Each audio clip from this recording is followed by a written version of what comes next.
This week on Advice Unfiltered, hot peppers can ruin your sex life if you don't wash your hands. Don't have sex with people your kid's age. And there is no such thing as a good pic of your junk. No such thing.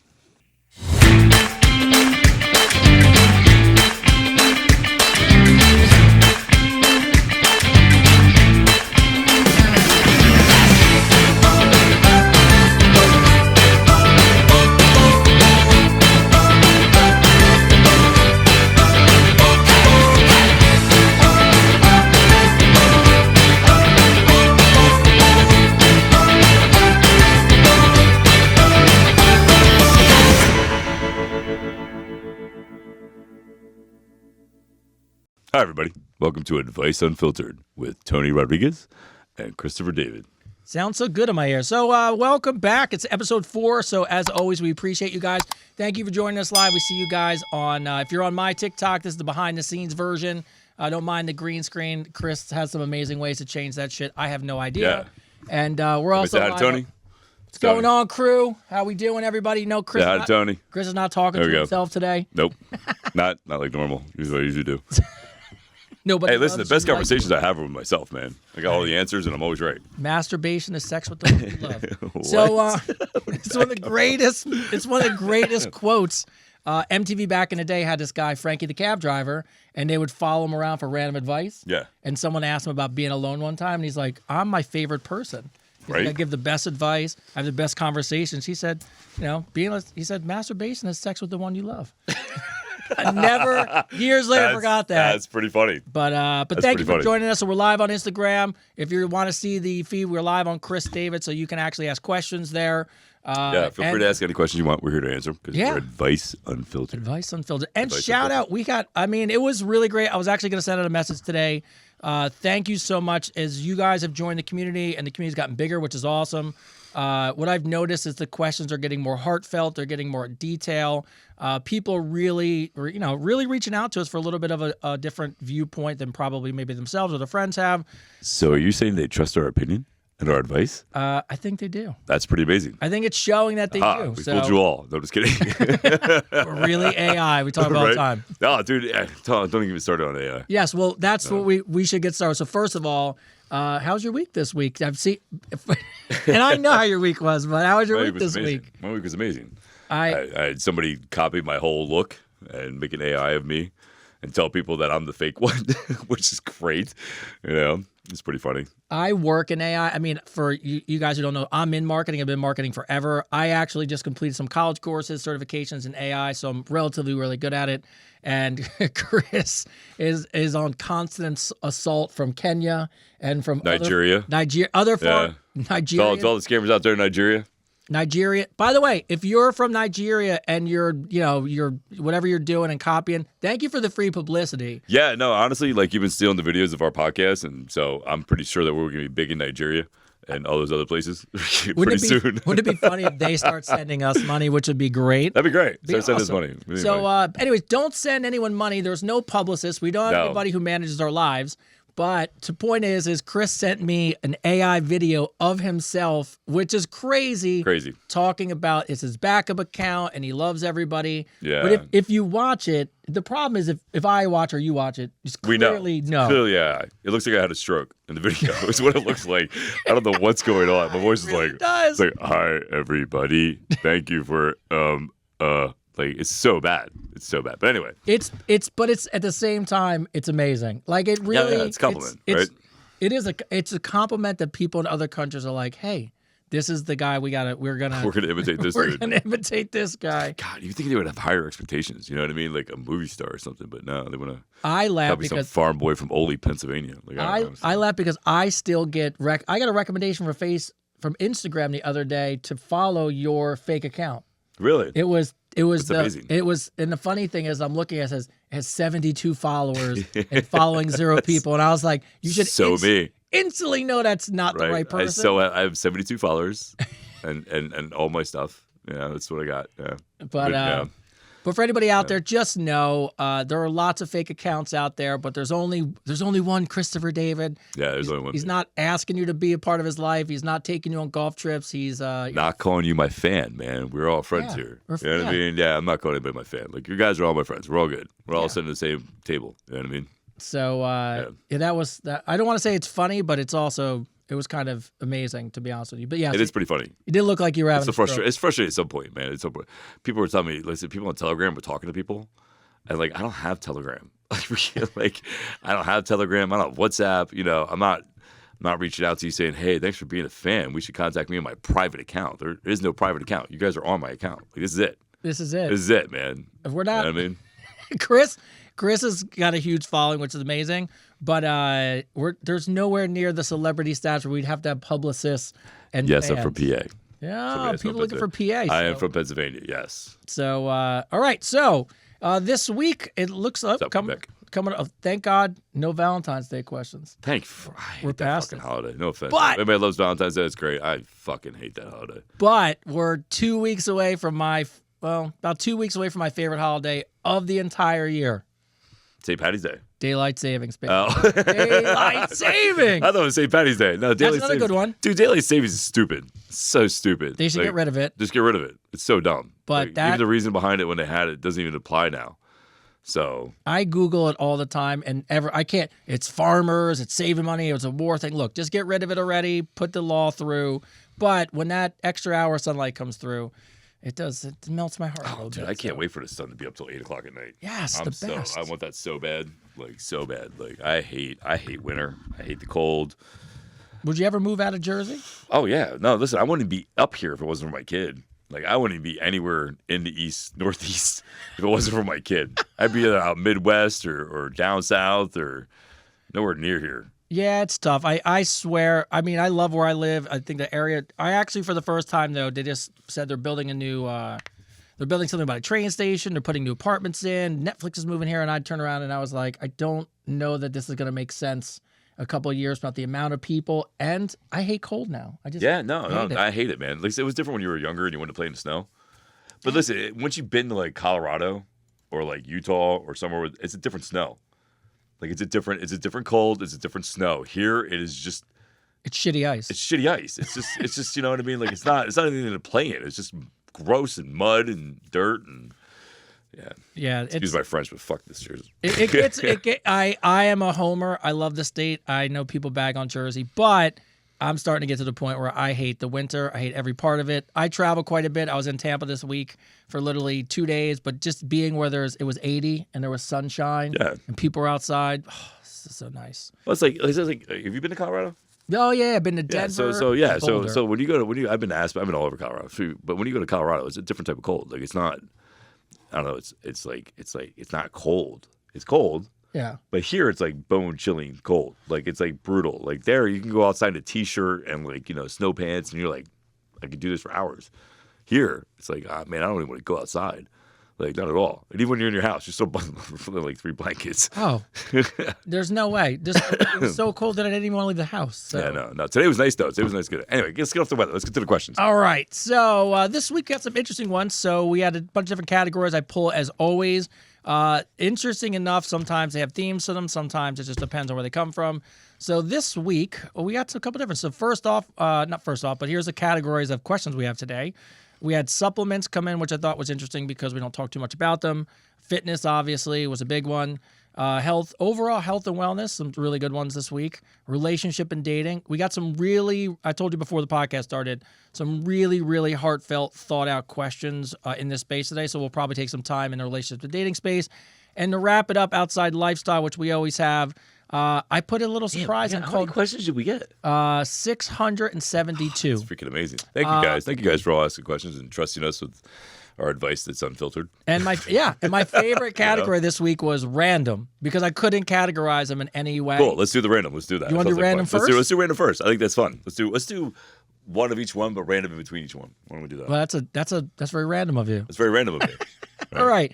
So starting off with random, actually the first random question I got was the reason I started it was from Deborah. Deborah wrote in, and I actually have to read it because it's really for you and your book. And for a lot of you who don't know, Chris is an author. He's done his own audiobook. I am an author as well, but my book is for kids, so that's a completely different thing. But here we go. I purchased a digital version of your book. It was never just about me. After listening to it, I have to tell you, I give you a lot of credit for finding strength when you felt like you had none. The two questions they ask is, who was your intended target audience? I'm under the impression it was really for a single father struggling with maneuvering through the legal system and dealing with crazy exes. And this is interesting. This is why I pull this question. Do you think you've reached your intended audience, or are you considering this a new audience since it's mostly women now? I know it's a lot to take in. That's but a lot. That was a big question. So that was a deep question. Essentially, what's your book about, and do you think that your book and your current following match together? So, man, that's a good question. Actually, a really good question. So, if you don't know, I wrote a book. It was Never Just About Me, the journey that saved my life. And by the way, I don't want to interrupt you. I don't even know what your book's about, even though I know you wrote a book. It's an autobiography. It's about it's actually chapter 1. I'm actually book 1. I got to work on the second book. But yeah, it's about how I went through a lot of traumas. So here's what it is. At the end of the day, when you look at me, you think I had an easy life, right? You think this guy freaking had it easy, blah blah blah. You wouldn't think somebody like me went through domestic abuse and sexual abuse and dealt with addiction and all that stuff, right? And the thoughts of hurting oneself. And I had all those things. I had all of them. So when I wrote my book, I actually cataloged my whole trip, my 6-month journey living out of my car with my dog, my way on to being in sobriety and thinking I was going to win my family back. And it was about a self-realization, about finding the strength in oneself to learn and take responsibility for one's actions and all that stuff, And so when I documented it all, when I first documented it, I documented it for my kids. I didn't know if I'd make it back on this trip. I really didn't. So when I took that trip, I documented everything because nobody knew where I was at. You know what I mean? Nobody cared. Except the only person that knew was my oldest son. And I really had no game plan. I literally just for the first time trusted that inner spirit, that inner consciousness that we ignore. And I documented it all. I even carved my kids' initials on a tree in Colorado, in Colorado Springs on one of the trails. That's awesome. So if they ever wanted to take the journey, to see what I did, they could. So I documented the whole thing. So I literally did it for them in the beginning. And then when I was done, I realized that if I talked about all those things that can break somebody, and men actually going through domestic abuse themselves, and speaking out, that it might make more of a difference, right? And I really believe that my book was for somebody else to read, to realize they weren't alone, and that they could actually find a strength. And I thought maybe if they read this person, whoever it is that reads the book, is going to be the one that's going to make a huge difference, right? They're the ones that are going to become the next Tony Robbins and stuff. They would actually read the book and at a certain age, at a certain point, and they would have this realization about who they are, and then they would go off and help millions of people, right? Yeah. That was my thought process behind it, right? I was like, this story isn't for me. And it was just this inner feeling I had.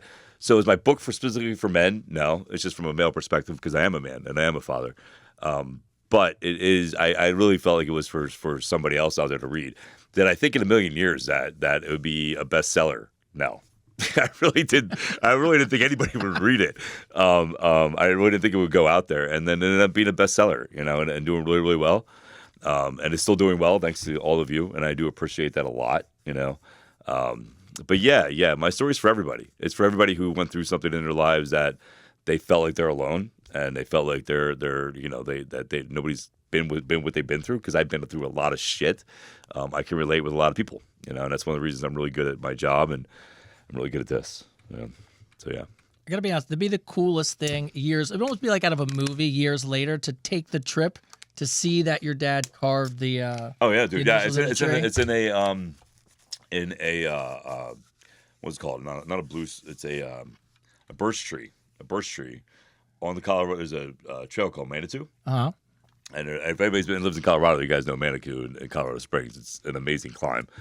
And if you go back I think it's about 100 yards off the trail, there's another trail that leads up the mountain, and it's right there. And I carved it on a younger tree, so that way when they got there, my younger son, because I figured they'd be like adults, you know what I mean? And when they got there, the tree would actually be at the level that they would actually see it. I put some thought into it, man. I mean, nobody should wreck nature. Nobody should carve anything in nature. But Yeah, at the time, it felt like the right thing to do. Did you?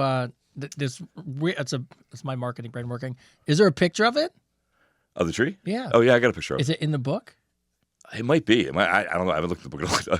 It might be in there. Yeah. I haven't looked at the book in a while. It might actually be in there, but I do have a picture of it. Yeah. No, that's awesome. Yeah, I took a picture of it if we can. That way, Yeah, like literally the whole trip is documented. In the book, there's a map too. And if you want to take the journey and see, like, because that was all over the place, man. I went to 28 states in 6 months. And I hiked, and almost every single state. And I ran 5 miles, and I did this whole thing. And it was an adventure, man. Me and my dog. Like, it was just me and my dog. And if it wasn't for my dog, listen, shout out to O'Malley, my original Old English sheepdog. If it wasn't for him, I wouldn't have survived that trip. I wouldn't have, man. Freaking, people came up and helped me and gave me food and gave me shelter, and at times when I had nothing, and then I had nobody, and I had those really deep thoughts, of bad things. If it wasn't for the dog laying right next to me, yeah, it was an amazing trip. Maybe one day be a movie. That'd be awesome. What was the impetus where the switch came on that you were like, all right, it's time to come back? I trained for 2 months in Oklahoma. I trained hard, and I knew. So part of my journey is I ended up in Colorado Springs and at Manitou, and that hill, that trail kicked my ass, bro. I thought I was in good shape, but here's the thing: I didn't take into account that I went from Louisiana, which is like almost below sea level, to like 7,000 feet above sea level, and I went there in like 2 days. Wasn't really top of mind. No. So I literally got there at like 12 o'clock at night in Colorado Springs, and I rented like a Motel 8, and I slept, and I got up early in the morning when the sun was coming up. And right when the sun was coming up facing the trail. And I looked at my dog, and I'm like, oh, that's what we're doing today. I'm like, we're conquering that mountain, bro. We're conquering that mountain. And and like, I was dying. My legs were on fire. My lungs felt like they were going to burst out of my chest. And this little Chinese lady passed me 3 times. like literally like ran by me like I was doing nothing. I was like, I'm like dying. And the third time when she came running down the hill, I'm like, are you done? And she's like, excuse me? I'm like, you're making me feel really bad about myself. And she goes, oh, no, you're doing a great job. And pats me. And I'm like, keep your fucking sympathy to yourself. Pat you on the back on the way by. Yeah, just pat me on the back. So I made it up the hill, and it took me forever. I think it took me almost 2 hours, to make it up this mountain. It was so bad. And I made a decision in my mind right now that no matter what I did on this trip, no matter where I went, that I was going back there, and I was going to conquer that mountain. And I was going to use it as a metaphor for me conquering all the bad things, all the bad choices I made in my life, and all those negative thoughts. And I'm going to conquer this freaking mountain, man. I'm going to go back and win my family. So I trained for 2 months in Oklahoma, or a month and a half in Oklahoma. But I trained the whole time. And, and my thought process is I was going to go home and win back my family. And if she was dating a younger guy, I was going to beat him up. Every kid, nobody was going to beat me up, man. That's for damn sure. And I was going to go back and win back my family is what my thought process was. And it just hit a point where I knew it was time. Like I knew, The thing about the book, though, the thing that really sticks out the most is that each time I had doubt, and like it was always like 2.5 months or a month and a half. Each time I had like doubts, the universe, God, whatever you want to say it is, put key people in those spots that all said the same thing. All of them. When I was in Key West, Florida, this lady told me that my energy was off and that I was drawn there to realign my energy. And the equator runs close to the Keys, it's a good magnetic area. And then 2.5 months later, I ended up in Sedona, Arizona, at some Tibetan Buddhist thing in the middle of the desert, bro, out of nowhere. Had shirka prayer flags hanging from it. And this lady was sitting there looking all majestic, and we had a talk, and she told me that I was drawn there because my energy was off and there's a vortex there. And then in Oregon, almost 2 months later in Oregon, I'm at a Best Buy, and this blonde-haired, blue-eyed, vegan-looking kid who looked like he never did nothing wrong in his life comes walking up to me, and he's like, he goes, I don't know, he goes, this is going to sound weird, but God told me to pray for you, that your energy is off, but you're on the right path. So I knew at that moment, I think I knew at that moment that this isn't about me, man. You know what I mean? This is bigger than me, right? Freaking, what are the odds that I end up in all these places at the right time to meet these people? that would inspire me to keep going, right? So yeah, so I figured it was it was a story to share, and and like I said, it would touch somebody and they'd change the world. It'd be their job. Well, I just read. Well, I'm a huge Red Hot Chili Peppers fan. Yeah. Anthony Kiedis. I just read his autobiography the other day, and the thing that saves him in the very, very end of the book is a dog. Yeah. It's the one thing before he goes back down the path of just overdosing and becoming a drug addict again. He gets a dog, and it's the end. Spoiler alert if you don't read the book, but it's the one thing at the very end of the book. The book actually starts off with, and it's actually because I'm sure you're like me, you're a Chili Peppers person, but the book starts off with "Under the Bridge" the song, and he's under the bridge doing heroin. He's on the way to get it, and it goes through how he wrote the song. Really? And then from there, just goes he's adopted by Sonny and Cher. His dad, he sleeps with his dad's girlfriend. It's his first sexual thing. Oh my god! It goes to this crazy. That's the thing. Everybody thinks they got a hard life, and then they hear somebody else's, and it feels better about themselves. But the very end of the book, the thing I love them, I couldn't put it down. The very end of the book is that he gets a dog. Yeah. That friendship. Well, there's a reason when you spell, if you take the word dog, you spell it backwards. It spells God. Yeah. You know what I mean? They are the best. They are the best pet you could possibly have. They're everybody says they aspire to be like their grandparents. You aspire to be a dog. They're unconditional. Like they literally, you could yell at that dog and beat him. Not saying you should do that. Don't ever do that ever. I'll beat you up if you do. But you could do that and come home. Or you can walk out the door for 5 minutes and that dog will act like you were gone all freaking day. Be so excited to see you. So dogs are the best. You should have a dog. Dogs are the best. I think cats are aliens, but that's for another. Did you hear about the parasite that lives in cats? No. Oh my God. So yes. If you get a lot of them that live with you, they'll actually control you and make you get more cats. Yes. I heard this. Google that. Yes, Google that. Google that. There's a parasite that lives in dogs or cats. Yeah. That takes control of their owners. Yeah. So don't. I watched years ago. Did you get that message on both? Oh, because you have mine, so it's mine. You'll see my text that messages. was crazy. I saw the text messages. You're like, oh, who's that? That's my wife. All right. No, so I actually watched a documentary years ago that was one of those. I was probably ridiculous. I mean, let's be honest, I was high as shit. And this History Channel documentary came across, and it was about how cats were aliens, and they were the first pet of the alien civilization. And and I'm talking about. I mean, I must have been 20. Yeah. And every time I look at a cat, I'm just looking at it. No, I don't want to touch it. I'm like, I know. That's a freaking alien. I know. I'm going to answer this real quick. No, I do not have Telegram at all. No Telegram, no WhatsApp. No Chris is messaging you. No. Not this one at all. I don't message anybody. I got to work. I got a job. I got to pay bills.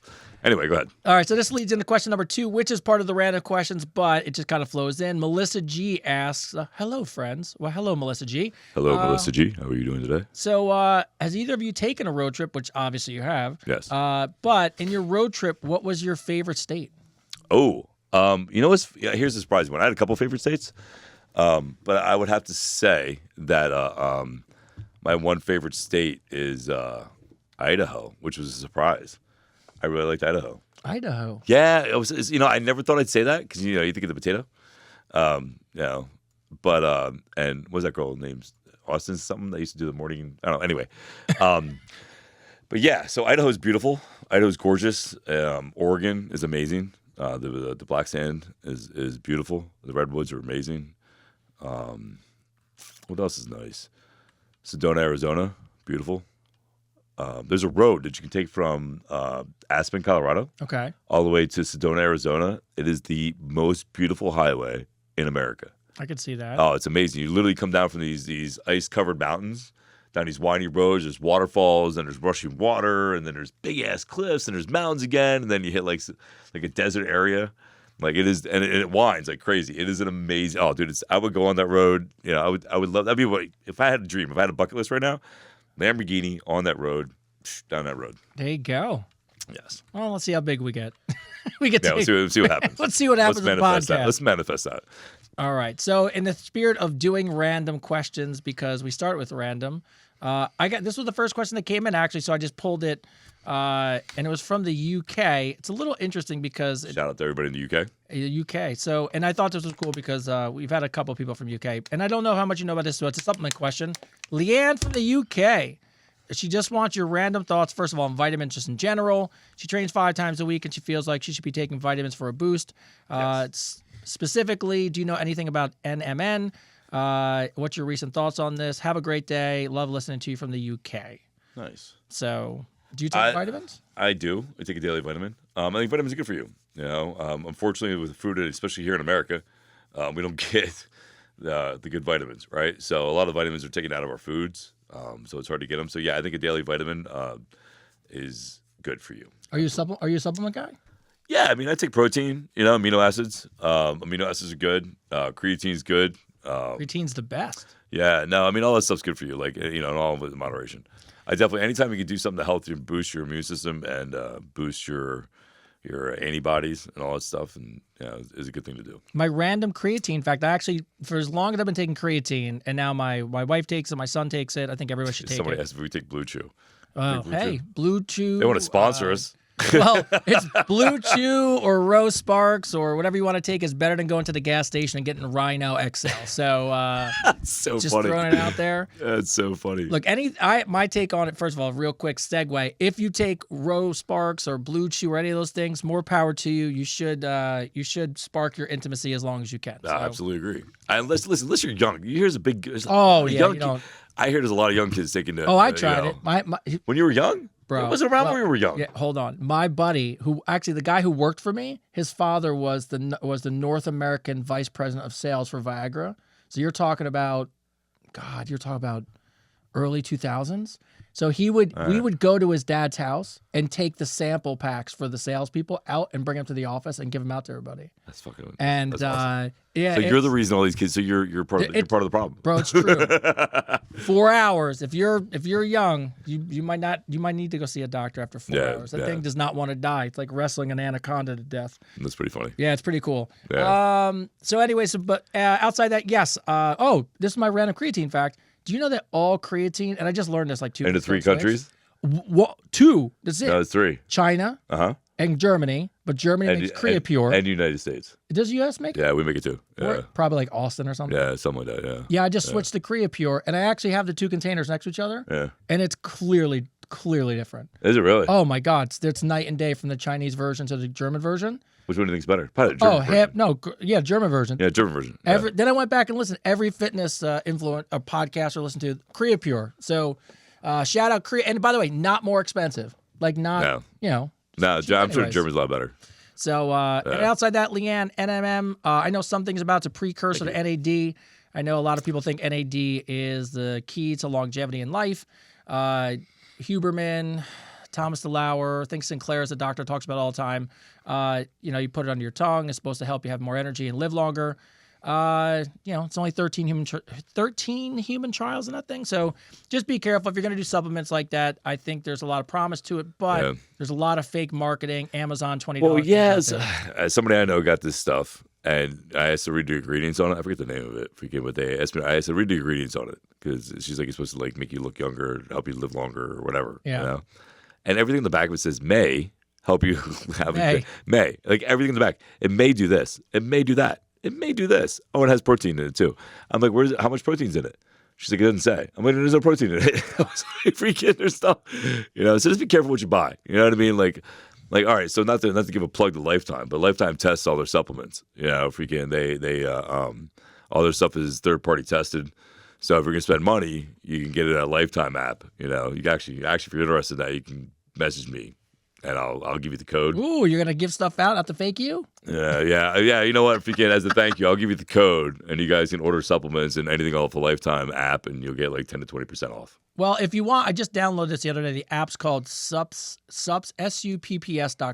Yeah. It's amazing. I just started the Lifetime app. No, it's not Lifetime. It's a third-party company that actually can input any supplement you take and gives you the test score. Is it third-party? Oh, really? Oh, that's awesome. And then what it does is if your supplement you're taking isn't that great, it actually gives you the options that are better. Oh, yeah? And the nice part is this is actually really cool. You can tell it's AI. You put in all your supplements you take in a day, and it tells you what you're missing, what you should do, how you should switch it, and rates it. That's pretty cool. Shout out supps.co. No affiliation yet. Maybe, who knows? But yeah, maybe they should be. Awesome should be affiliated. All right. You're number 30 in Greece, by the way, Hey, for health and fitness. Apple messaged me and told us that we're starting to climb. So thank you for everybody from Greece who's watching. Yes, we're the top 30 fitness and health podcast in Greece. So shout out Greece. Shout out Greece. I hope I have a Greece question here. I didn't even look today. So, David from Miami, Florida. What's the best protein powder for muscle gain? And does plant-based protein work as well as whey? What's the question again? Protein powder, whey versus plant. Is there a better version of it? What do you take? I think I think Lifetime stuff, Which is probably whey, right? Yeah, I think the Whey Isolate is what I take. Yeah. I would. Again, good. You're splitting hairs. Split hairs. Like it's not really a huge difference. It's not like one's going to be 100% better than the other one. It really depends on what product you buy, where you buy it from. Yeah, I mean, look, if you want plant-based, I mean, you can get pea protein. I like whey. I mean, it's so easy. Again, it depends what your goals are too, right? Are you trying to put on weight, or are you just trying to maintain weight? Whey protein is better if you're trying to put on muscle mass, right? So. Yeah, I mean, and the reality of it is, as you get more into fitness, you start realizing that the reality of a protein shake is really to fill in the gaps. If you had any choice, you would just get it from Whole Foods. Yeah, no, listen. If you're looking to grow muscle, if you're looking to get lean and mean, food. All shake is a hold you over till you eat. Yeah, that's it. That's it. So if you can get away from it, that's great. But if not, I think as long as you're getting a quality supplement in the protein world, you should be fine. So Deborah N sends a question for fitness. Hey, started an exercise regimen today. Shout out you, Deborah. She worked on abs, not bad. Tomorrow was going to do cardio. Then the next day I'm going to do arms. And the next day I'm going to do legs.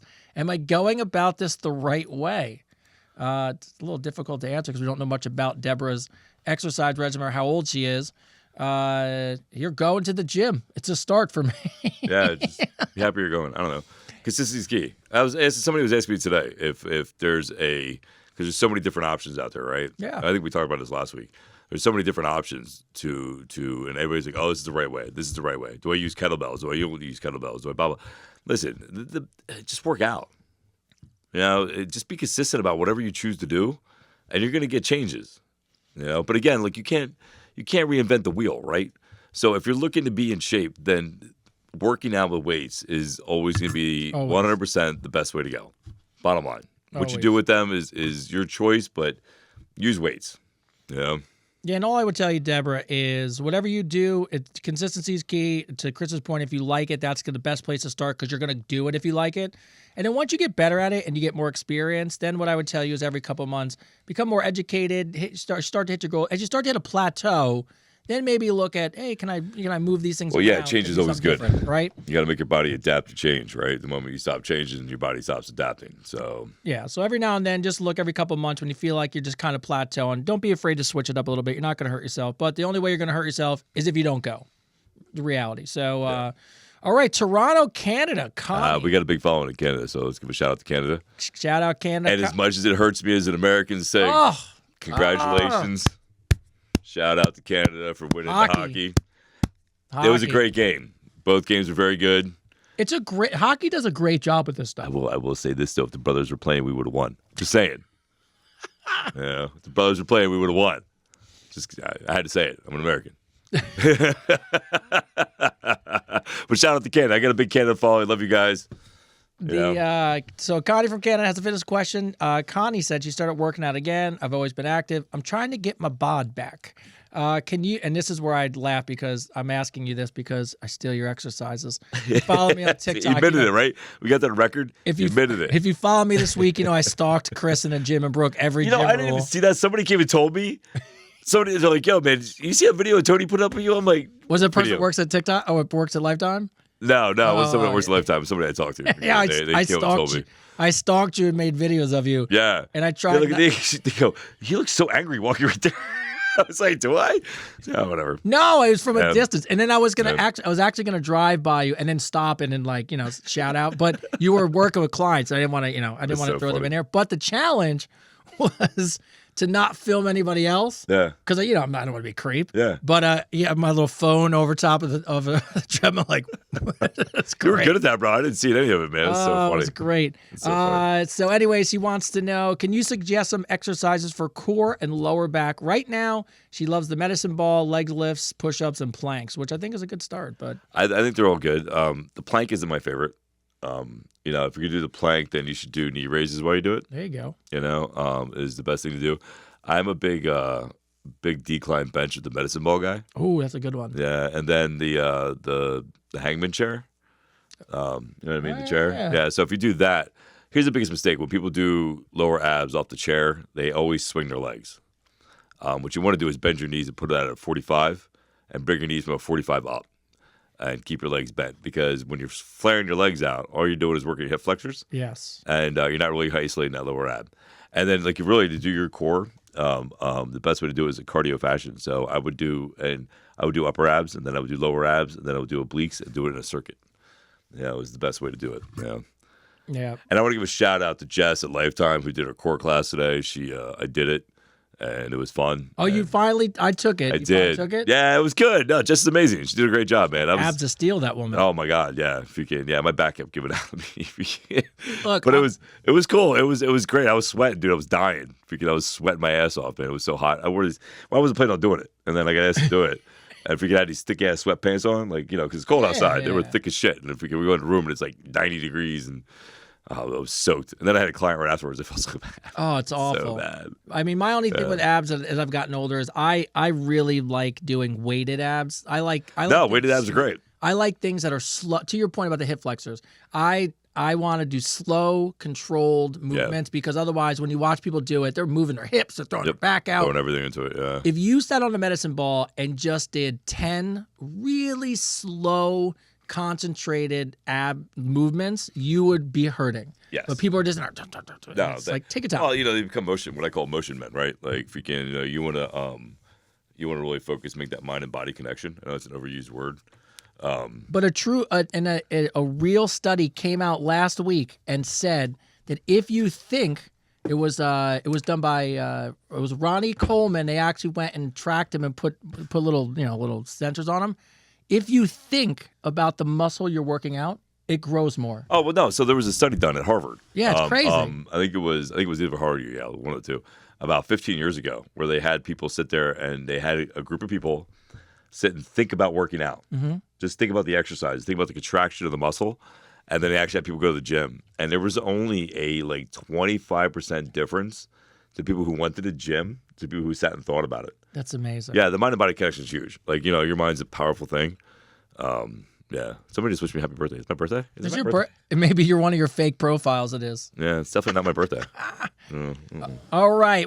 In the random fashion, we're going to move over to relationships and dating. Sherry H. Shout out Sherry H. Shout out to Sherry H. And by the way, when we read these questions, I said this earlier, but I just want to say it again. I really appreciate it. Some of you really, really trust us and ask us some really thoughtful questions. We appreciate it, man. Without you, there wouldn't be a show. Yeah. Yeah. So, all right. How would you suggest I let my husband know that I want him to take more control in the bedroom? How do you let your husband know you want him to take more control in the bedroom? Yeah, it's an interesting one. That's an interesting question because I've never had that problem. That's, I literally I mean, obviously you don't look at me and go, oh, this guy's, wants to hold hands. Not aggressive. In the bedroom?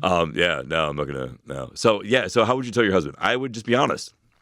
Say, listen, man, I want to be choked and tied up. Just tell him. You know what I mean? Just be like, hey, throw it out there. Just throw it out there. See what he says. But hey, listen, man, I want you to be the man. And take action, take control, And if he doesn't respond to it, then I don't know what to tell you on that one. That's on him. Well, like I said, but I don't know any heterosexual, any man. I'm not gonna say heterosexual. Any man that's an alpha male or has any kind of in him. If a woman told him, I want you to take control, is going to have any problem with that. He should just be like, okay. By the way, shout out people that are giving me gifts and glitter badges. I appreciate it. Yeah. Don't know really what that is. I mean, I'm sure you have glitter badges all over the place. Do I have glitter badges? Shout out to glitter badges and gifts, I guess. So, yeah. So back to that question, be honest. Just tell them. Say, hey, man. Yeah. Be the man. look, I'm in a marriage, so when you want to change things up, we talked about it a couple weeks ago. First off, sometimes it's easier to do out of the house. So maybe go away for a weekend, go to a hotel, do a little thing on an anniversary or birthday. But to Chris's point, and I think this goes to every relationship, honesty is the key. If you're married and you're comfortable and your husband or wife really cares about you, there's nothing wrong with just being like, hey, we've been together a while. I'm thinking maybe we could switch it up a little bit more. I'd love to role play, or I want to try something. And, if your husband loves you and cares about you, then, he'll probably throw it around the bedroom a little bit more. Somebody just said, show your Christian Grey. What's funny about that is that's how I started my cover model stuff. The girl who did the photographs for 50 Shades of Grey found me on TikTok, and that's how I ended up on romance novels. I would have been listen, I'm going to throw this out there right now. I would have been an amazing Christian Grey in the movie. I'm just telling it right now. Like, that guy had nothing on me. Anyway, I never saw the movie. I'm just talking shit. Look, girls can read the hell out of some porn, but it's pretty. I enjoy the memes more than I enjoy the movie. You saw it? No, I've seen clips of it, but the memes are funnier when the guys go. He saw the movie. I did not see the movie. I don't need to see some dude. I don't need to be some rich guy be mean to some poor girl and she gets excited about it. Just do that anyways. Yeah. All right. So, but Sherry, just be honest. Or just like I said, I'm married, so sometimes when you want to spice it up, do something different. Just, make a weekend out of it. Go away somewhere. Buy an outfit. Just walk out of the bedroom and some things and, act like you want to be taken advantage of. So, if your husband loves you. I don't think you should actually. Listen, just tell him, because this would be awkward if you just jump on the bed and be like, take it. You know what I mean? I don't know. It just might be weird. I'd be all in. I think you just tell him, hey, listen, man, I need you to be Christian Grey, or I need you to be Chris David for a day. I need you to step up. That's what I need you to do. Step up and be a man. Be a man. Smack him. No, don't do that. But, all right, super. Unless he's into that. I mean, that's another story. That's another question. I'll wait for that question to come in. Listen to that. I don't know. Wait for those questions to come in. All right, go ahead. All right, Sue for New Hampshire. This is one of those really heartfelt thought questions that came in again. I've been married for 20 years. We have 2 kids, 17, 13. In the last 6 years, I felt like I'm living with a male roommate going through the motions. I love you doesn't feel like I love you anymore. Sex is very vanilla when we have it. They've had the conversation a few times, and when they have the conversation, it gets a little better for a little bit. But realistically, the challenge is it's a roommate relationship at this point, right? They've tried therapy. They've tried spicing some things up. She's actually really, in a really smart way, worked on herself. And a lot of times, worked on herself. She's got some childhood trauma issues, but she feels like she's stuck in this space. So do we have any advice for somebody who's just trying to connect with their partner, and their partner is just, at the end of the day, maybe not getting the message? Wow, that's a tough one. It's really tough. It's tough to give advice about something like that because we're not there, right? We don't know you guys personally, right? So we don't know. Maybe he's going through something, and he needs to work on himself also. I'll be honest with you. I think sometime apart, maybe.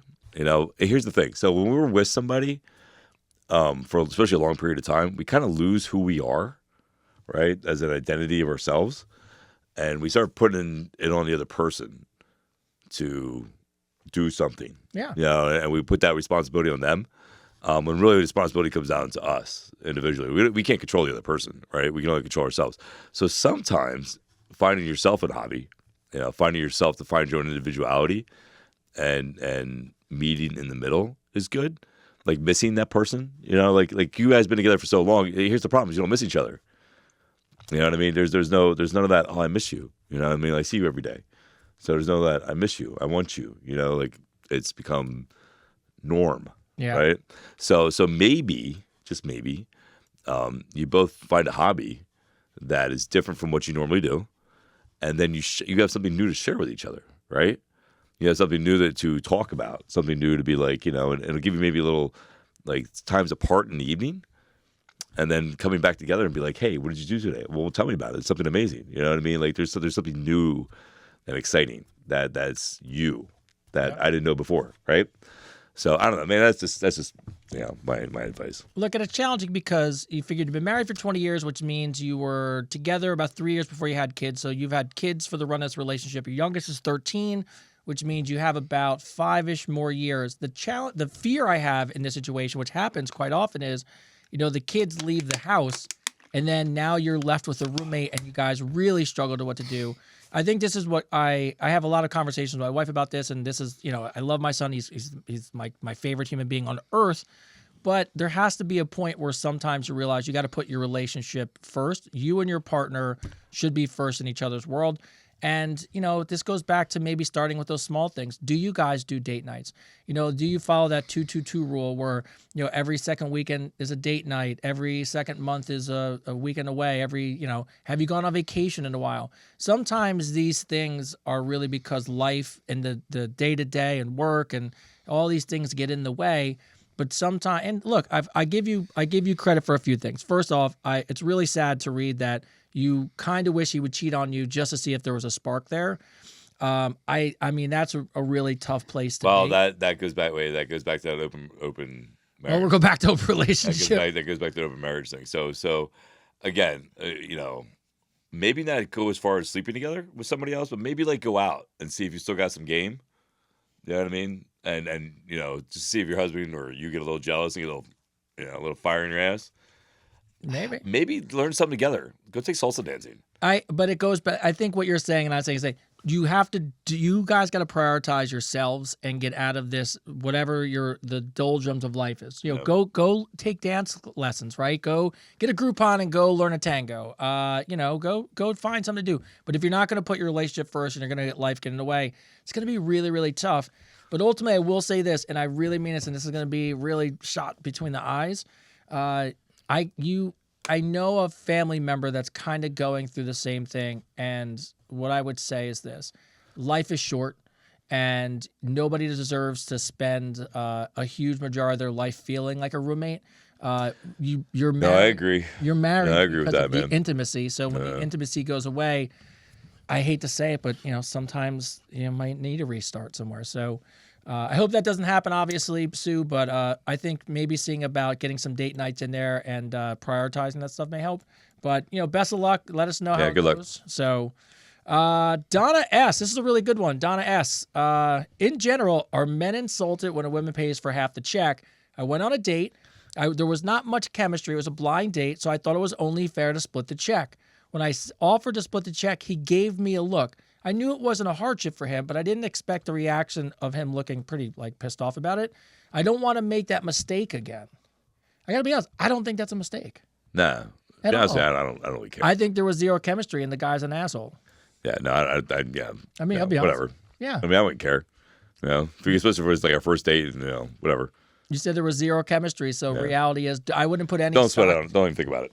If there's zero chemistry and somebody, please don't put any stock into what they think about the way that you operate. It just doesn't make any sense. So going back to randomness, let's see. Vanessa, she is a self-described professional existential crisis enthusiast. So what the hell is that? I don't know, but I had to throw it in there because I was just laughing at the fact that she put it in there.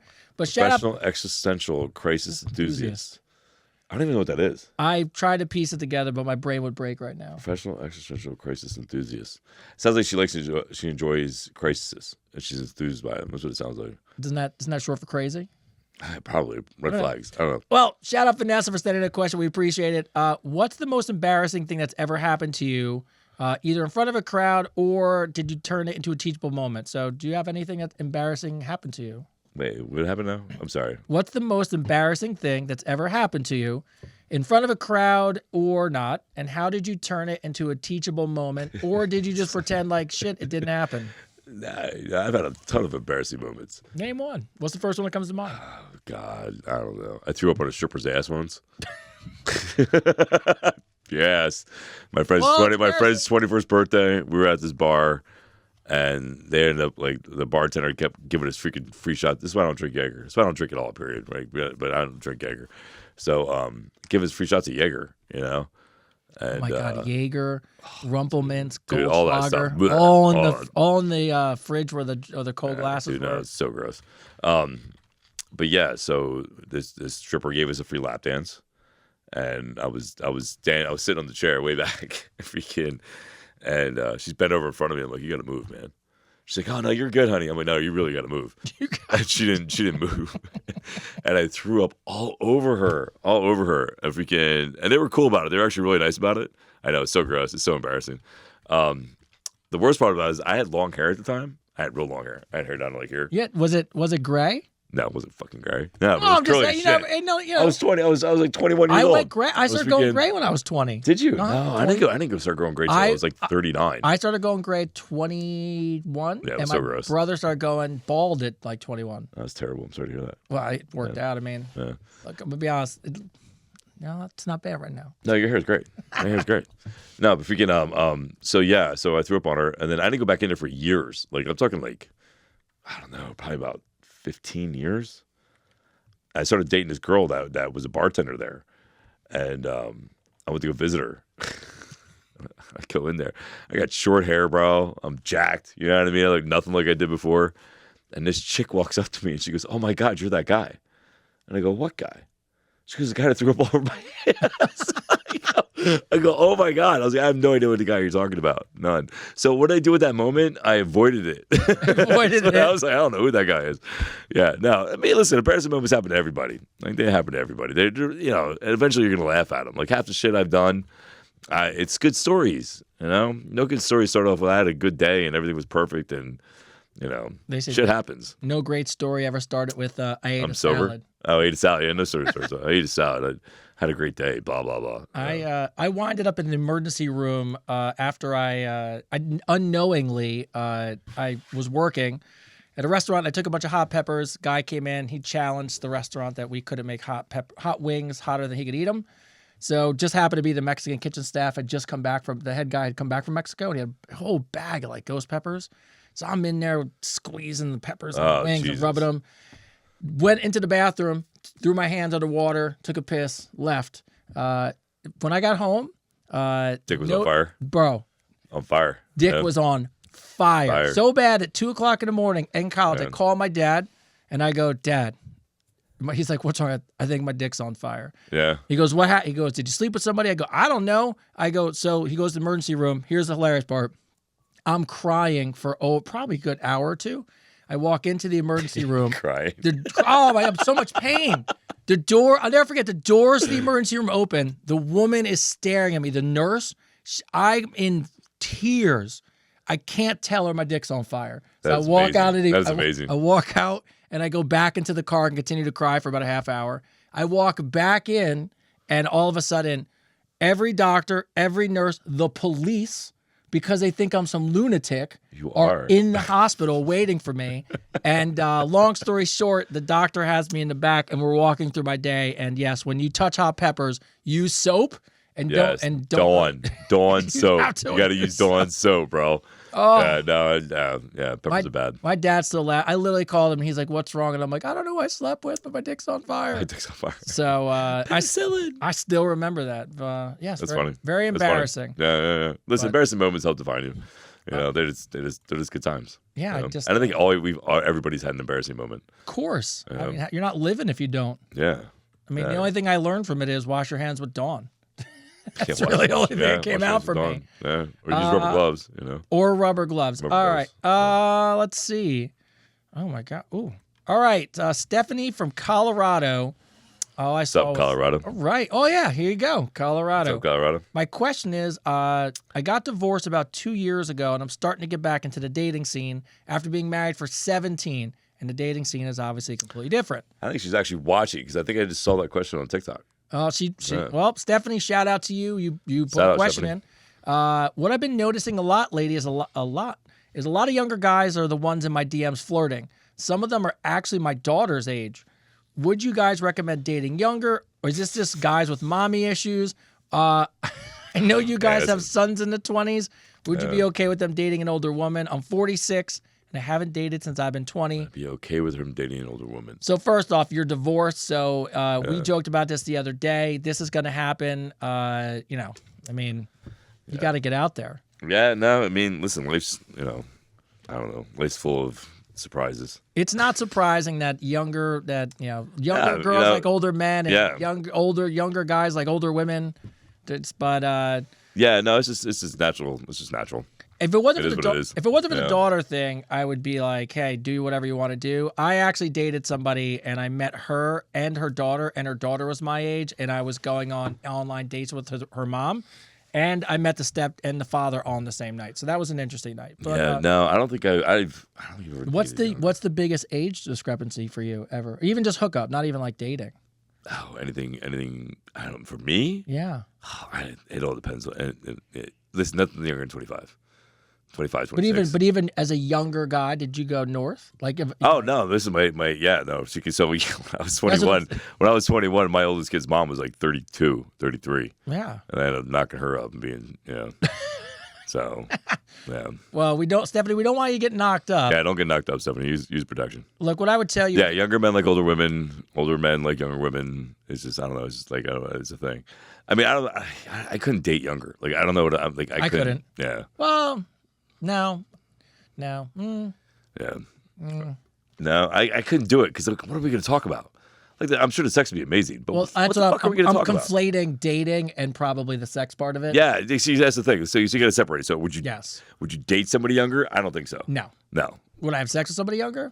Absolutely. Yeah. So Stephanie, I would just think of this way.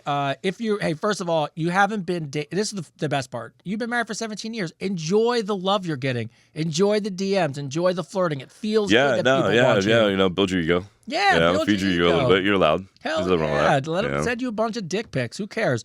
But when it comes to dating, I did not say that. Just whatever. I was at my grandmother's 70th birthday, and my niece, and my mom are all sharing dick pics that my niece gets. Oh, and my see? niece, like 22 years old. If there's any young guys watching, Don't do that, by the way. Don't send dick pics. Dumbest stuff ever. I had some girl ask me the other day. Some girl asked me something the other day. She's like, I don't think she actually told me that most of the pictures that she gets, are like random messages she gets, are dick pics. Listen, if there's any guys watching right now, I just want to let you know, girls don't like random dick pics. You don't. By the way, if you send a dick pic, they're showing everybody, and chances are you photoshopped and you took it offline. So I mean, come on, let's just be honest, right? You snapped it, you color corrected it so it looked like you enlarged it. You put it on Photoshop and stretched that shit out. Come on, man. That's so funny. And by the way, funny. It's the same thing for females. I would tell you the same thing.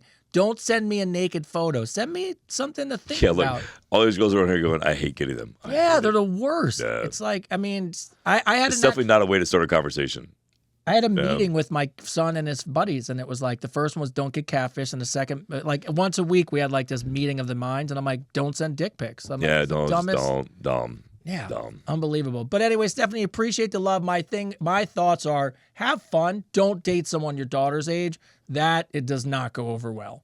So yeah. Yeah. So here's the thing. So if there's any guys watching, I want you to remember that romance novels is like one of the biggest selling things in books, right? Romance novels is like $1 billion industry, right? The reason it is because women like to use their imagination. So let them use their imagination. Don't show them the goods. Learn how to talk to them. Like a romance novel, if you want to turn them on. Yeah. You know what I mean? Leave something to the imagination.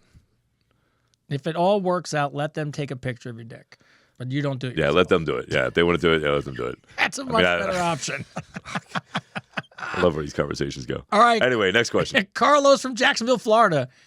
If aliens came to Earth and you had to show them one that's a movie. good question. If you had to show them one movie to explain humanity. So moving out of the Independence humanity. God.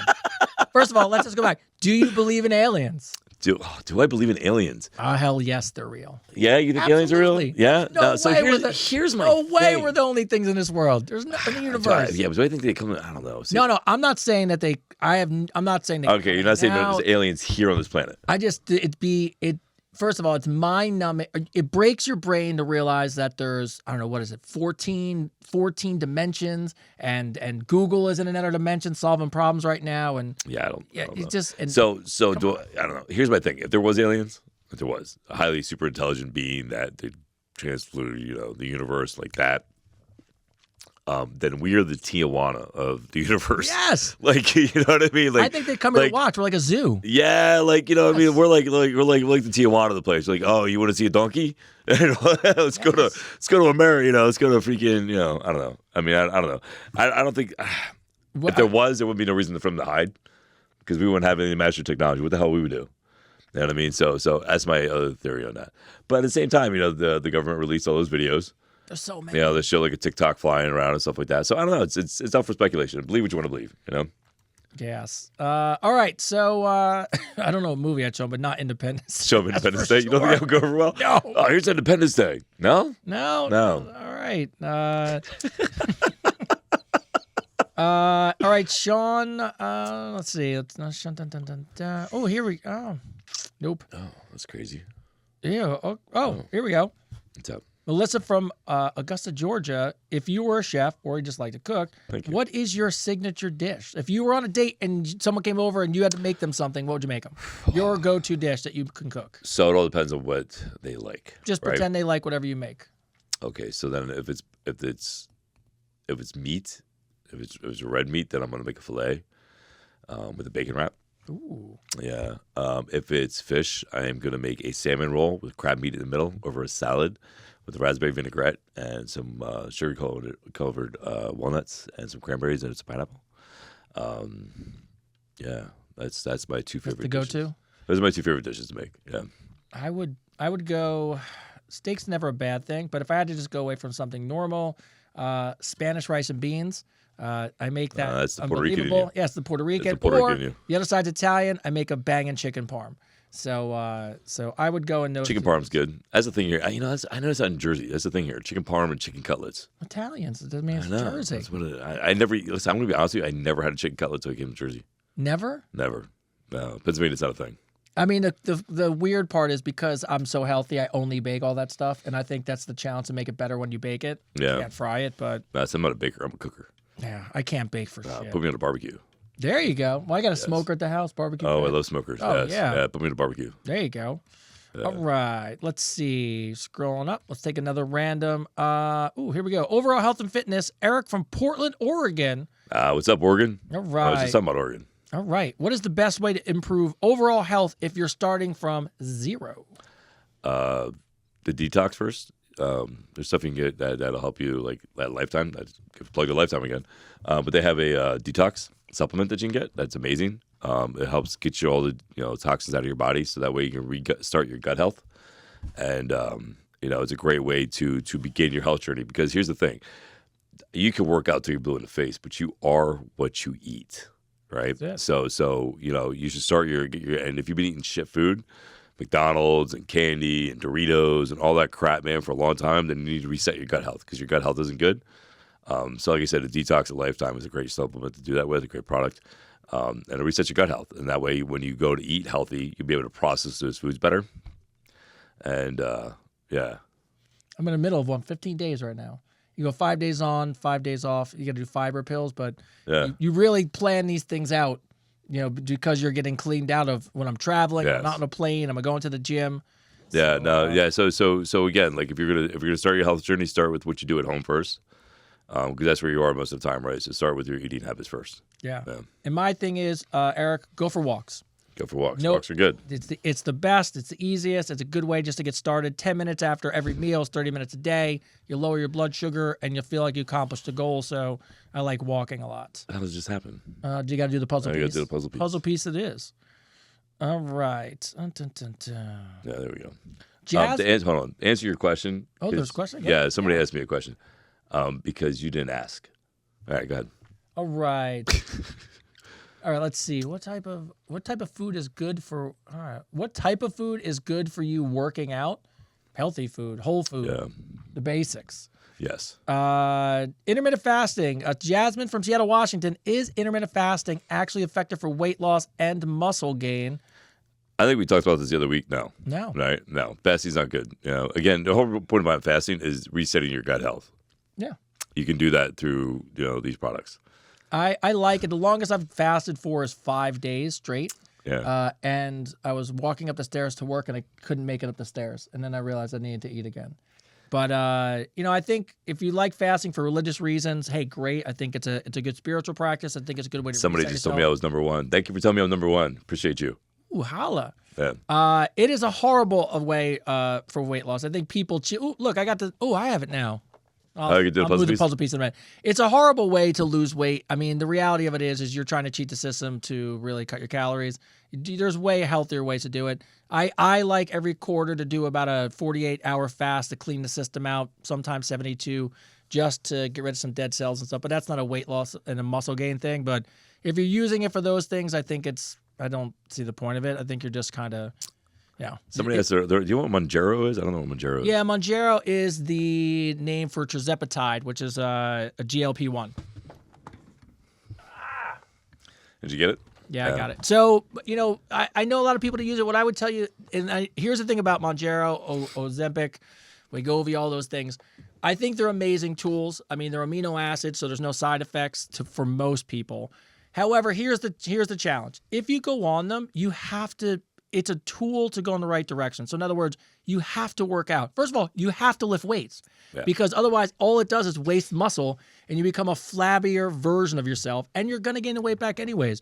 So if you're going to use these tools, and I know this because I have family members who try this and fail at it and then complain about it. Guys, if you're going to spend that kind of money, and I think these tools are really helpful, but you still have to eat right. You still have to go to the gym and you still have to do some resistance training. If you don't do those things, you are wasting your money. 100%. I just want to say thank you to this person here. They said, you keep being you. You're an inspiration to so many. Keep fighting the good fight. God bless you and your family. Very kind of you. There you go. Very nice. All right. Let's see that kindness. Kindness goes a long way. Kindness. All right. Let's see. Relationships and dating. Crack me up. Patricia Ellison. All right, Patricia. I have not dated since my divorce over 10 years ago. Oh, wow. How do I overcome the feelings of being out of touch, unapproachable, unattractive, and being too vulnerable? Ooh, so that's some self-work. You got to do the self-work. You got to do it on yourself, man. You can't. It's easy to hide. It's easy to be lazy. It's easy to make excuses. And literally, that's all I heard in that statement right there. You're just making excuses to change, right? So you know the answers. Like the question you're asking me, like you know the answers you got to make. Like you know what you have to do to get over that. It's just a choice whether or not you want to. How bad do you want to not be single? How bad do you want to go on a dating scene? How bad do you want to be a better person? Like how bad do you want to not feel like you got to hide in your house? How bad do you not want to be alone? Yeah. Look, and I have real world experiences because my mother has been single now, God, over almost 11 years. And, I'll be honest with you, Patricia, she gets in her own way. She wants to be loved. She wants to find somebody. I understand it's hard, but you have to get out of your own way. You have to get out there. You're your biggest roadblock. Yes. I watch my mother get in her way every day because, like, I'll call her and say, hey, me and my wife are going to dinner. Do you want to come? Red Bank's kind of a jump in town. Like, you can come out. Well, so perfect example is my stepfather passed away in June. And my biggest thing to my mom, they were married for, I don't know, like 46 years or something like that, and did everything together. So my biggest advice to my mom was go do whatever you've been wanting to do, and go experience everything. Just don't sit in the house. When somebody asks you to go do something, go do it. Go do it. Wait, I don't care if it's a far drive. I don't care if it's like doesn't see. Go do it. You have the time now. Yep. So go do it. So what's her name again? Patricia. Patricia, you have the time now. So go do it. Go experience life because you only have one, and be brave. I promise you, if you're brave, the results. That's Brian's wife. What's up, Brian's wife? Yeah. I promise you, the results of you being brave, and no matter how hard it is to get out and take the drive and go on those things, I promise you, you will feel so much better about yourself for doing those things. I mean, what do you have to lose? There's nothing to lose. Nothing to lose, right? Like you have nothing to lose. Like, you know what I mean? Like, fuck it. Go do it. Just go fucking do it. All right. Kim from Virginia Beach. Virginia Beach. That's the place for lovers. Virginia Beach is for lovers. Is it really? Yes, that's what we're known for. Virginia Beach is the place for lovers. I only know it where jets fly over from the military. Yeah. I know that because my dad goes all the time. You can Google that. Tell me if I'm wrong. All right. So what is one simple habit that you would say to somebody that can dramatically improve their quality of life if you had to just give them one tip? If I had to give them one tip that would improve their quality of life, I would say Man, there's so much. I So know. many tips. There's so many tips I can give you. So I would say the first thing you do is to improve your quality of life is help somebody. Do a random act of kindness. I think opening the door, saying good morning to somebody, seeing somebody carrying bags or actually often carry their bags, seeing somebody that's in need. Like, honest to God, like if you really want to change your life, right? First, wake up grateful. Wake up grateful that you have another day. That you have another day to see another sunrise. Wake up grateful that you have another night to see the sunset. That you have that day, because there's somebody right now that wish they had that opportunity to do something, and you have that, right? So first thing is wake up grateful, and then do a random act of kindness. And I say that, and people are like, oh, being kind to somebody else, that's a good thing to do. It is. Yeah. But I'll be at the end of the day, you know what it really truly is? It's the most selfish thing you can do. Because when you help somebody and you do that random act of kindness, it makes you feel good. It truly does. When somebody says thank you, that was really nice of you, it makes you feel good. And it builds your confidence. Yeah. It releases those pheromones or those chemicals in your brain that are like, wow, man, I did something good today. And it gives you a little sense of pride. And each time you do it a little more, it gets a little more easier. And not only does that act of kindness, you benefit from that. But that person is also going to take that act of kindness and they're going to actually pass it on subconsciously. It's like that wave. Like, if you give somebody a wave, good morning wave, 9 times out of 10, that same person's going to wave to somebody else, say good morning. And that wave can end up going around the world. It's kind of like the butterfly effect. So, where the butterfly flaps his wings, causes airflow, causes the oceans to move. So a random act of kindness and being grateful in the morning. Those are the things I would tell you to do. I'd say my only thing is I just think, for most people, I think just to focus on living a healthy life, whether that's mentally, spiritually, whether that's physically. I will tell you this. I will tell you this. So if you're asking what kind of structural thing you can do, here's what helped me. So I would find quotes, inspirational quotes that inspired me, that made me feel something. Like Bruce Lee's thing about water. Water goes in a bowl, it becomes a bowl. Water goes into a glass, it becomes a glass. Water crashes, water flows. Be water. Be like water. The only thing you don't want to be is stagnant water, right? So it's a really good point, because stagnant water causes death, right? The moment you stop moving, it causes death, and mentally, physically, emotionally, whatever. So I would take these quotes, and I would put them next to a picture of me. I would write in that picture of me, and I literally would post it on my social media, because nobody looks at my social media more than I do. And I would see, and when I would feel bad, I would feel like I was at my lowest point, I would do that. So that way, when I looked throughout the day, it was like looking in the mirror, and I would see that quote, and I would remind myself that, that life is not that bad. Like, I had to keep this in mind, that I could keep moving forward, and I'm given an opportunity today to make a change. And knowledge is key. So I would do that all the time, just kind of I call it mental kung fu, freaking to battle those negative thoughts, those negative emotions. Because words are powerful. So learn as much as you can. Knowledge is key. No, nice. Yeah. All right, Jenna from Hartford, Connecticut. You only get one. What's one song, no matter where you are, that you have to sing along to?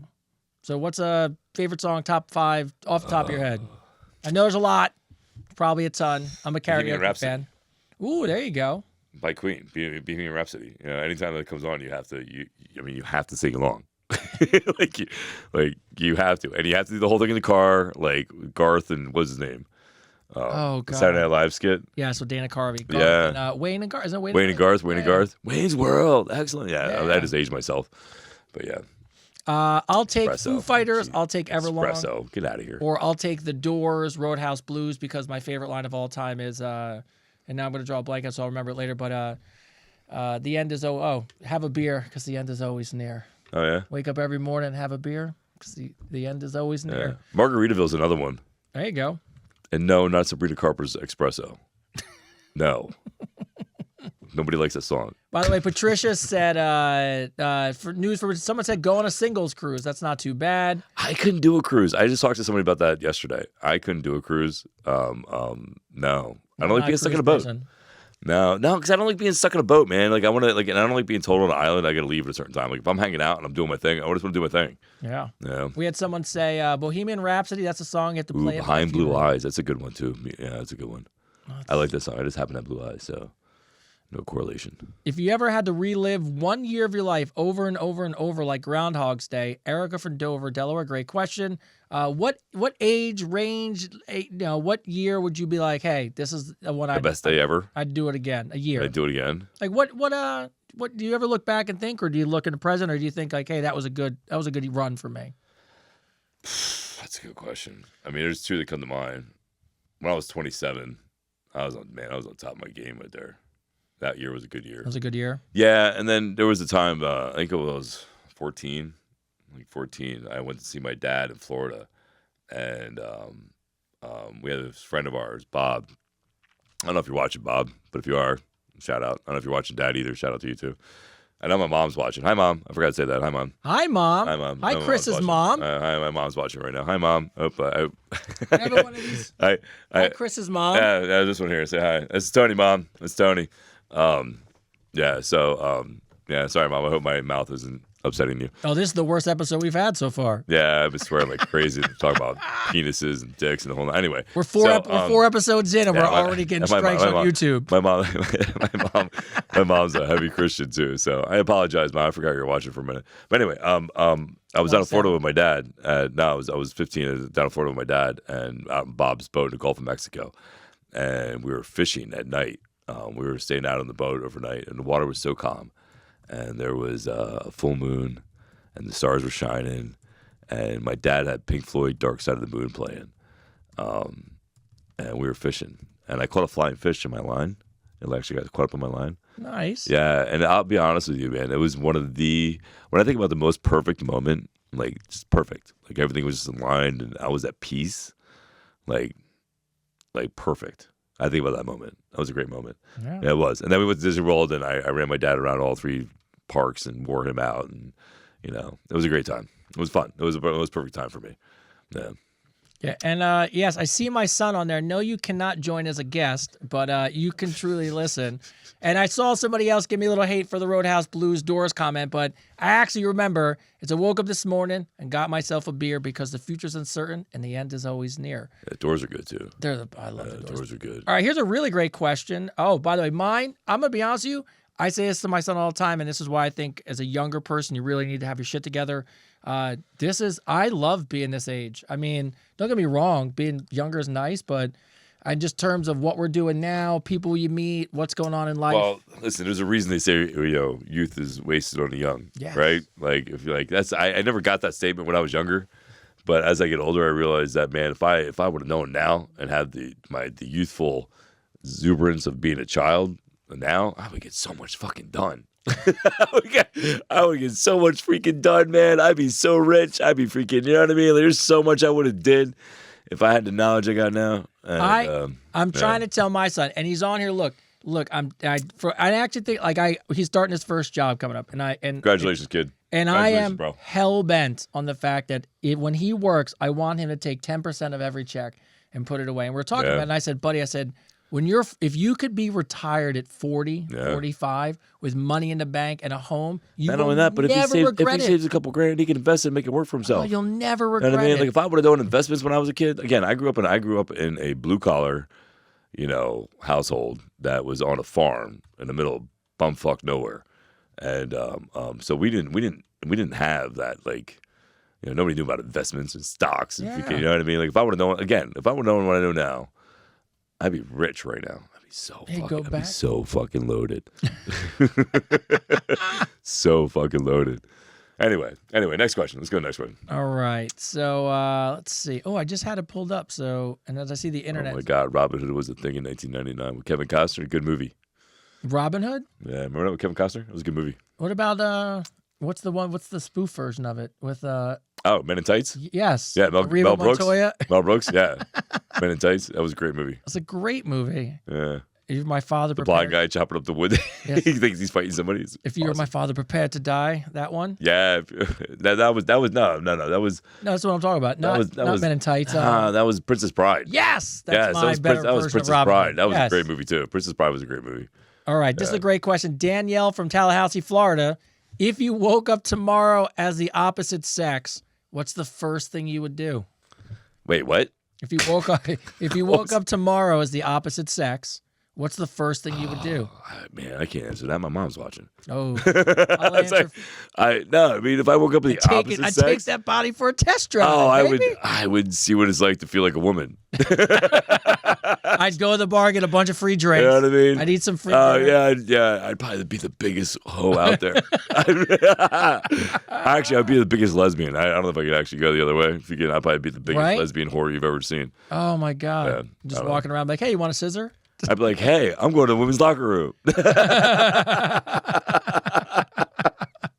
Oh, what a horrible question. Sorry, Mom.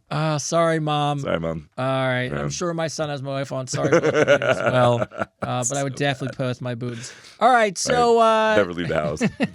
ooh, we got one from Tokyo, Japan. Oh, Tokyo. Kenji. Shout out Tokyo. Oh, shout out to Tokyo. I always want to go to Japan. I would love to go to Japan. I'd love it too. Yeah, I would love to go to Japan. I heard there's no cleaner, nicer city to go to or people. Yeah, people are nice. I heard really great things about everyone in Japan. All right. Are body weight exercises as effective as lifting weights? Yes. I'd say yes as well. Absolutely. Yeah, listen, the biggest goal when it comes to working out, like everybody's like, oh, I benched, 400 pounds. I squatted 800 pounds. Listen, fitness, the word fitness itself is the mean to move your body in any direction you want without exertion of energy. Yeah. Right? You should be able to do a sit-up. You should be able to run up the steps. You should be able to do a pull-up and a push-up or, squat your body as much as you want without being like, oh, my God, that was hard. Right? So everything good starts with moving your own body weight. Bottom line. Yeah, you could take when you're younger. It's all first of all, nobody cares how much you bench aside the other guys in the gym, so it's not impressing anybody else. But if you can take a lightweight, and we were just talking about this the other day because you were telling me you were doing sets of 25. Yeah, no, reps of 25. I'm doing 4 sets of reps of 25. Yeah, reps of 20. You could take a so lightweight reps. and just move it slow and controlled and think about the movement you're doing. It's probably more effective than just going in there sometimes and hammering out heavy weights. So, and if you're doing heavy, switch it up light. If you're doing light, switch it up heavy. Let's see. All right. All right. What's I was like, am I married? No, I'm not married. No. You need a funny little Southern lady in your life. I do like Southern hospitality.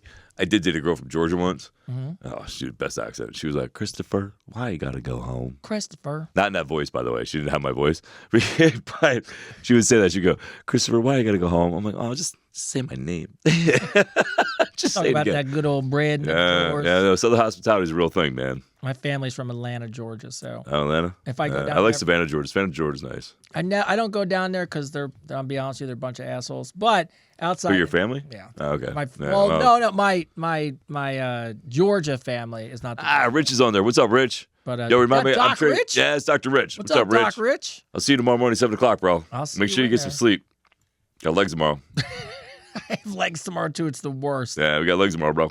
Legs and abs. Legs and abs. Yeah. He plays golf. Rich plays golf. So my goal is to put a 300-yard swing on him. By golf season. Yeah. Do you ever go out? Do you ever play golf? I have. Yeah, I have played golf. I'm actually pretty good at it. I haven't played in a while though. I would like to get back into it because a lot of good business deals happen playing golf. A lot of good business deals. A lot of good business deals. It's something good to know. Tyler from San Diego, California. In your experience, Rich goes, I'm still recovering. You'll be all right, bro. I believe in you. In your experience, what's the biggest mistake people make when trying to build muscle or lose fat? What's a mistake people make? Not eating enough, and not pushing themselves hard enough. Like the biggest mistake women make is they think they're going to get big and bulky. It's not going to happen. I mean, look at me. I've been working out for 30 years, and I'm not big and bulky. Yeah, I mean, you're not. There's women that you see that are huge, that are really big and bulky. They take stuff, a lot of stuff. But the biggest mistake people make is they don't eat. They don't get they go on a calorie deficit, and then they work out, and then they wonder why they're not seeing any changes because their body's storing fat. So like unless you're training for a bodybuilding show, it's really not a good thing to do. Eat. You are what you eat. Just eat, man. Just eat and work out. But make sure when you work out, you're pushing yourself. You don't want to be what I call a motion man. You don't want to go in there and just kind of like, I did 3 sets of 15. You want to push your muscles to fatigue. Like that's the biggest thing. So like Muhammad Ali and Bruce Lee never counted their reps. They never counted their reps until their muscles were completely fatigued because they knew at that moment their muscles were fatigued. That's when the muscles started growing. That's when the adaptation had to happen, right? That's where your body goes, oh my God, what the fuck is Chris doing? I have to adapt or I'm going to die. That's what you want your body to do. You know, so if you're not pushing yourself, I tell people all the time, reps are like going up the steps of the Empire State Building. If you get to the top of the steps, you know, you run up all those floors, you get to the top of the steps, and you don't walk out and see the view, then there was no point in doing the steps, right? So there's no point in doing the reps unless you're pushing that muscle to failure. None. That failure is your view. You have to learn to love it. You have to live there. You know? The easiest diet hack I've ever told people, and anybody asks me about, it doesn't matter what diet you go on. If you're struggling to count calories, here's what you do: make sure you get 1 gram of protein per body weight. If you just eat every meal and eat your protein first, and make sure you don't miss your protein mark, your eating habits and diet will be so much easier by just focusing on that. So you almost don't even have to count calories because protein's so satiating. But to me, just don't miss your protein intake. All right, so we're getting close to the end as we do this always. Somebody wrote golf is boring. Golf is fun. Golf can be fun. I'll tell you what's boring is sitting at home shopping for bathing suits all day. People think golf is boring until you realize that golf is 4 hours outside in a cart with music, drinking alcohol with people who bring it to you with your friends. Golf courses are fun. You got to play with the right people. It's frustrating, but if you play with the right people, it's hanging out with your you know what friends. It is? Listen, people that don't enjoy golf never hit a golf ball hard. Like they never see the golf ball go. Because once you actually make it, like I think golf is boring too. I'm not gonna lie. I used to think it was boring. So you play, but the moment you hear that ball crack, and you see it take off, and it gets closer to the hole, it's a good feeling. Anyone who plays golf, including Dr. Rich, will tell you can suck at golf, but if you hit one good shot, you'll want to come back. You'll want to come back and play. Absolutely. Yeah. So it's kind of like shooting a gun, like doing target shooting. Like everybody's like, I don't want to shoot a gun. I don't want to shoot a gun. But the moment they hit that target, and like, you're like, oh, okay. You're like, I understand. I see. I get it. All right. So bringing the episode to a close, we got 2 last questions. So. We had so many, so we thank you guys. Thank you guys for all writing in, man. We appreciate you. Again, without you, there wouldn't be a show, and we want to make the show about all of us. We want to make it a community. So we really appreciate you guys writing in and watching, and watching Advice Unfiltered. Yeah, and I'm glad you guys asked questions about all different kinds of stuff. So it makes it, and a lot of it's heartfelt. So, but Tammy from Cleveland, Ohio, how do you meet new people and make friends as an adult? So you've actually moved quite a bit. Yeah. So any tips for just when you land somewhere new, or just when you're say hi. Friend groups? I don't know. So for me, it's easy. I put myself in situations where there's a lot of people, and I'm not afraid to talk to people. You're very friendly. In a good way. Like you're not afraid. Like you're not afraid to say hi and talk to people. No, I talk to anybody. Well, look, that's how we became friends, right? Yeah. No, I say hi to everybody. Everybody at the gym that I work at knows who I am. Everybody, I said hi. They either know because of my voice echoing throughout the gym, or I've said hi to them. The biggest way to meet somebody is find your interests. Find something you're interested in, and there's plenty of sites. If you're into ballroom dancing, if you're into shopping clubs or coupon clubs, or I'm talking from there's a girl that asked a question, right? Yeah. Knitting clubs. There's things. There's so much stuff on social media. It's so much easier now to connect with people. I think the biggest thing is actually getting out of your house, right? Is putting yourself in a situation where you're going to meet people. I know there's a painting wine thing. They got that where you go paint and wine. I think it's called Twisted. Drink some wine. Go paint, drink some wine, which is fun. There's plenty of things to do as an adult. Glass blowing. I know there's a big glass blowing group in my hometown that they get together every Wednesday or whatever. And they go make glass things and have some drinks and appetizers, tapas, whatever.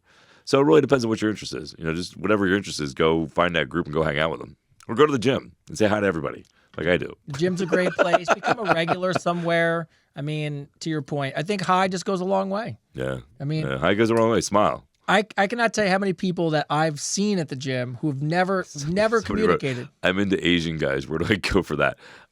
Somewhere in Asia. Somewhere in Asia. Yeah, somewhere in Asia. Yeah.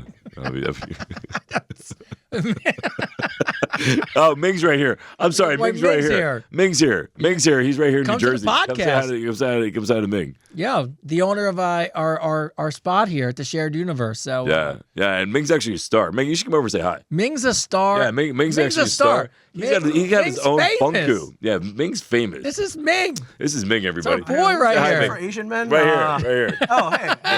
There you go. Full-blooded. We got you covered. There you got go. you covered. Full-blooded Asian right here. You asked for it. We deliver. You like By the- podcasts, you like comics? Yeah. By the Yeah. way, Yeah, I way mean- more famous than either one of us. Yeah, he's more famous. He's Way got his own more Funko action famous. figure. Not for long. Not for long. Yeah. Just got my Whatever. number. I'll let you guys know. Yeah, there you go. All right. There you go. See, we cover everybody. We're Everybody. Here, we're here to please you. Everybody. That's what we're here to do. Kelly, thank you for the love right there. God bless you guys. You're great. That's great. Oh, someone wrote Hi Ming already. You're getting Yeah, love out someone there. just wrote Ming Dynasty on mine. All right. Yeah, it's on. All right, bringing it home. Well, this will be the last question tonight, and then we'll give you guys our thoughts as we say goodbye. Nancy from Madison, Wisconsin. What is the one bucket list item you think about right now that you would like to get to next? Ooh, I have to think about that one. bucket item I would want to get to next. What's your next go-to bucket list item? Like something I want? I don't know. No, like somewhere to go, something to do, I guess. Like, I mean, Oh, that's a good question. Man, I think, I had to think about this. yeah, I have to think about that. My bucket list, I don't know. If we could maybe travel the world, get a car, like a really nice car, like a Lamborghini. I really want a Lamborghini. I want one so bad. You do, huh? I do. Ever I drive do. No, I never. Oh, drove. the best- I'm actually driving one in April. All you have to do is at the Giant Stadium, because I Yeah. took my son and wife to do it. Huh. You it's so cheap. It was like $100, but they have about 5 or 6 supercars you pick, and you get to do laps. Well, yeah, no, that's what I'm doing. in Oh, April. yeah, yeah, I'm doing it in April. it's awesome. Yeah, I'm doing it in April. Yeah. So no, I paid for my whole family to go. I didn't drive a car. really, yeah, no, I'm going to drive a Lamborghini, a couple laps around.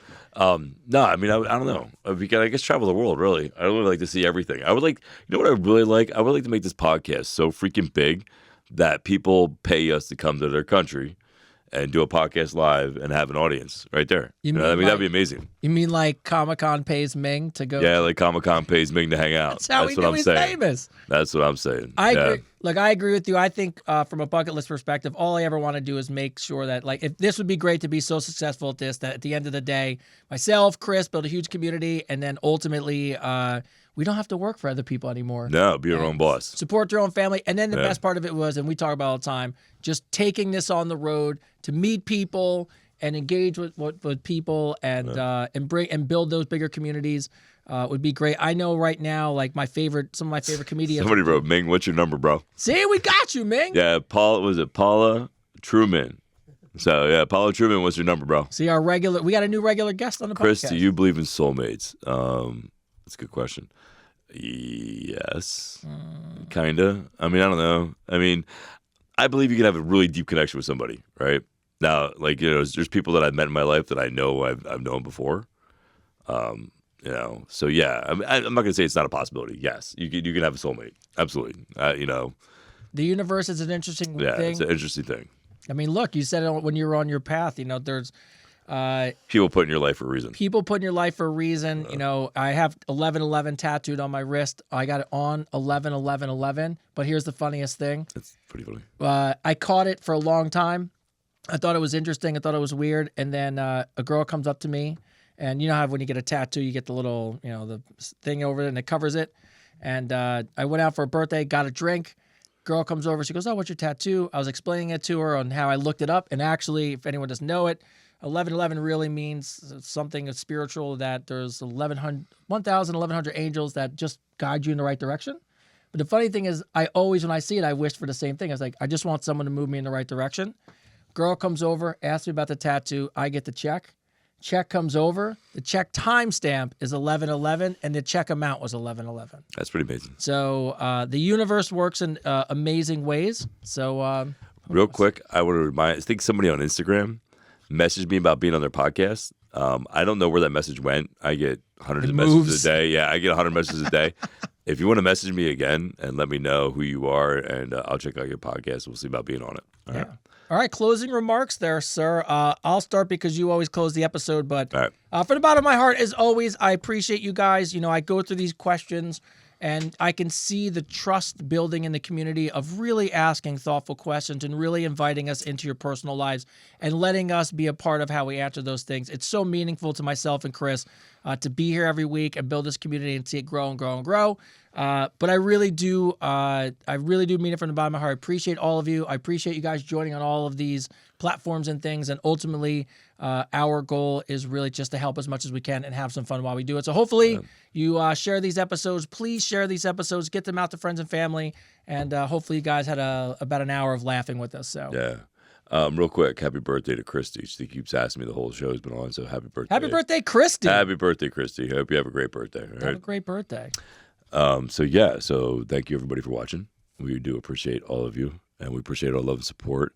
I also want to give a shout out to Linnell, who left me a message on Instagram, the comedian. I want to say thank you for following me.